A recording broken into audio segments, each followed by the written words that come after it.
So, you know, success breeds success, and failure breeds failure, and it's not necessarily linear. And that's a really difficult thing to deal with.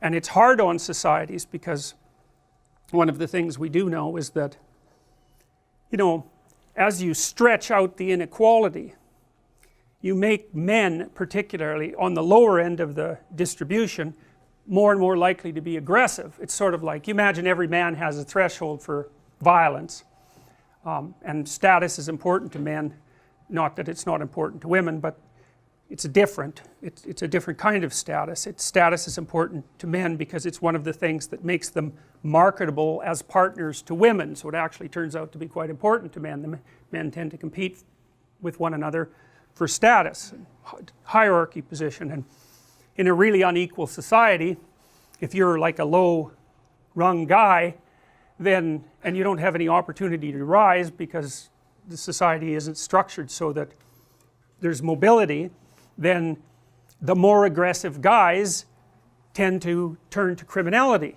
And you know, and so you could say there's a threshold for criminality, and the more inequality pressure you put on a particular area, geographic or political area, the more inequality pressure you put on it, the more men slip past that threshold and into criminality. And